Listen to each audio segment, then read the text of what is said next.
Hello everyone and welcome to another episode on my channel. In this episode I decided to make a video where I also present the game I made while talking, so I hope you enjoyed this new style of video and let me know what you think about it. Maybe I will do my next update videos like this from now on. In the previous video, I told you that I decided to have a different take on the game because I didn't really like the way it was the direction it was going towards, and I started to remake the UI. And the more I worked on the UI, I decided that I want to make the game more UI focused, because that way I don't have to make too many animations and too many characters in the game, because I actually do not have many resources for that, and I'm not a designer myself, character designer and level designer myself, so probably this would be a better approach for this game. Um, Lately I've been playing a lot of roguelikes and roguelites, and I took a lot of inspiration from those type of games, and it does look like this game is going to be in that genre. I like the idea of having it like that because it would increase the replayability of the game. And even though in one of my previous videos I said that it takes up a bit more work, I think that it is worth it, because if the game is replayable, then it is way more enjoyable to test as well by the same person, and it is also way more enjoyable for me to play test it, because I don't get bored of it by knowing all the outcomes of the game.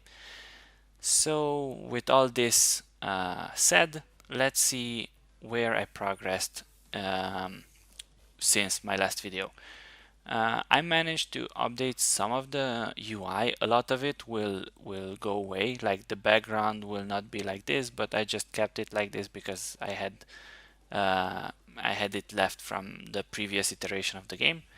Currently, I have a panel where you have the daily activities. This will be supposed to stay here and act as some things that you can do on a daily basis. So I don't know how I will decide how many times you can enter these or do these tasks in the future, but currently this is the starting view of the game. In the crafting panel, um, you have, as I showed you in the previous video, you will have the types of weapons that you can create. Whenever you select it, you will have the icon shown of the item in a bigger image, and below it, where I do not have anything currently, there will be a description text which will show you the benefits from this item, and I don't know what type of user it needs, or what bonuses it gives you if you level it up. Below that, you will have the resource panel where you can see the resources it requires to be crafted.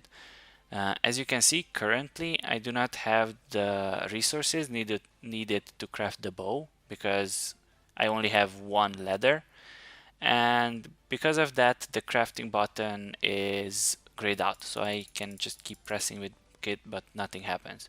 And it is the same for the sword, because that needs leather as well. On the other hand, if I go to the staff, the craft button is available.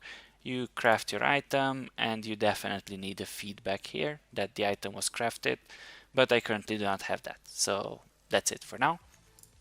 And I crafted the staff, and now if you go to the upgrade panel, you can see that the staff, the upgrade panel is actually your inventory. I will have to change that, but the idea is that after you craft a weapon, you can go into your inventory and then upgrade it.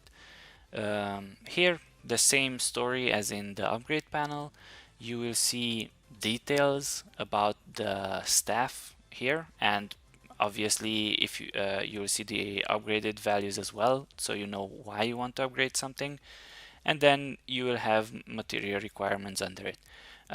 Every level of a weapon will require different types of materials. I didn't think this through yet, so I just threw in something else to start with. But you can go to the third option, which is the gathering. And because I do not have any materials, this is where I should have started. Here I currently came up with 6 different zones where you can go to harvest materials that you need. Yeah, I know that here the materials are iron and leather and wood, and the icons themselves aren't what they are said to be, but I didn't have any other icons, so I just made these currently. Maybe I will make it so that every day you can go in 3 randomly generated different zones, and from those you have to pick one. You don't need to have all 6, or maybe you lose more energy in some zones, but whatever, we'll see that later. Anyways, if you select one of these, like now I selected the fields, it is not visible, but I will change that as well in the next update. But I selected the fields now, so I will gain 3 leather if I go together, and you can see that the leather counter increased. But I also need iron, so I will just, no, it wasn't iron, it was wood. Yeah, okay, I increased all my resources now. And now if you go to upgrade, you again can select the staff. You can see what you need to upgrade, and if you upgrade, you again lose the resources, and the staff actually got upgraded. And currently, and also the resources changed as well, because now you have to upgrade to level 3, and there you need different resources. If you upgrade again, then you reached the maximum level. Probably I should signal this in some way that the level is at maximum, and obviously because it's at maximum you don't need any more resources to upgrade it further. Okay, and now again I didn't have the leather, so I'll just gather some leather, and I can do the same with a different weapon as well. Obviously, I don't know if you noticed, but I crafted the sword just now, and I don't have any more resources. I don't have any more iron or this white scroll to be able to craft another sword, so the button obviously grayed out again. But because of that, because I crafted the sword, okay, I do have a bug here. Oh right, never mind. I was always testing with the staff, and the staff got to level 3. I mean, I have 3 levels to upgrade the staff, and because I didn't work with the sword or the bow, they both have only 1 level, so they don't have any other. I mean, this is the maximum level for the sword, and that's pretty much it. This is all I did with the project, but with this I have finished one part of it that I wanted to have, where you could craft the weapons and then gather materials for those specific weapons and upgrade them, of course. And the next step would be to actually implement your army, so to say, people who come to your shop and take those weapons on a daily basis, I guess. And I will also implement the combat system, or not necessarily the combat, but rather the map, where you choose the zone you want to attack, and after that we'll see about the combat system. So yeah, that's all I did for this week, but I'm really happy with how it turned out, and I'm super excited because I really like the new UI and how it looks. Hope you guys enjoyed it, and let me know what you think about it. Thank you for watching, and have a great day. Bye bye.